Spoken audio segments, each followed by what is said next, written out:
क्या आपको पता है नंदी के कान में क्या बात कही जाती है?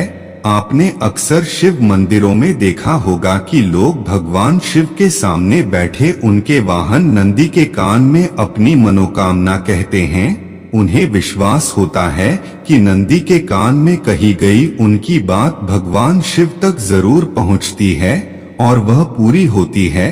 क्या सच में ऐसा होता है? अब आप कहेंगे कि भगवान शिव जब साक्षात सामने बैठे हैं तो फिर नंदी के माध्यम से अपनी बात उन तक पहुंचाने का क्या मतलब है? सीधे शिवजी से भी तो कहा जा सकता है। आइए आज इसका राज जानते हैं। इससे पहले कि आप नंदी महाराज की भक्ति में खो जाएं, चैनल को सब्सक्राइब कर लीजिए और बेल आइकॉन को दबा लीजिए।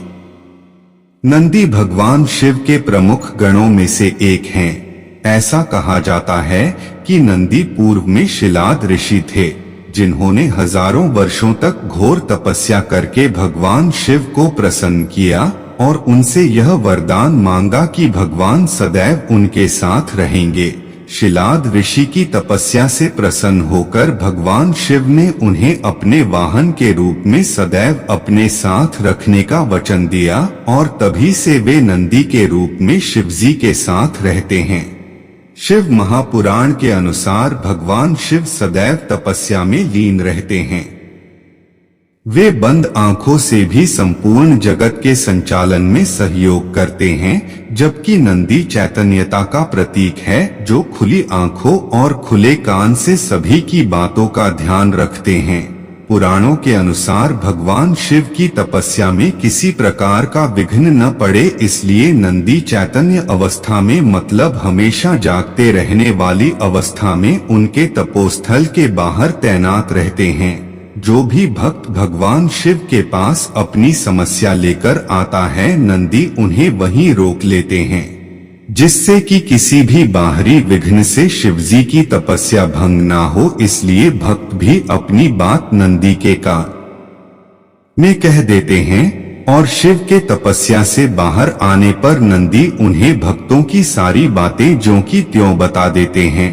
भक्तों को यह भी विश्वास रहता है कि नंदी उनकी बात शिवजी तक पहुंचाने में कोई भेदभाव नहीं करते और वे शिवजी के प्रमुख गण हैं, इसलिए शिवजी भी उनकी बात अवश्य मानते हैं। नंदी के कान में अपनी मनोकामना कहते समय इस बात का ध्यान रखें कि आपकी कही हुई बात कोई और न सुने और न ही किसी को ये एहसास हो कि आपने क्या कहा। अपनी बात इतनी धीमे कहें कि आपके पास खड़े व्यक्ति को भी उस बात का पता न लगे। नंदी के कान में अपनी बात कहते समय अपने होठों को अपने दोनों हाथों से ढक ले, ताकि कोई अन्य व्यक्ति उस बात को कहते हुए आपको ना देखें और न ही कुछ समझ पाए।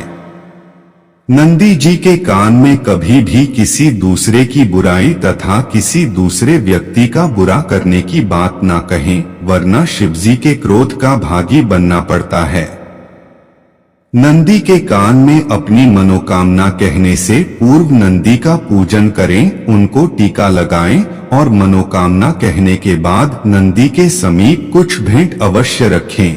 यह भेंट धन या फलों के रूप में हो सकती है।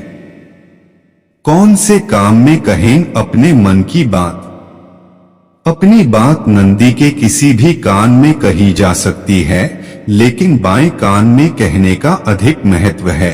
अगर आपको यह प्रस्तुति अच्छी लगी हो तो आप अपने दोस्तों और रिश्तेदारों को भी भेज दें। भगवान भोलेनाथ सबका भला करें।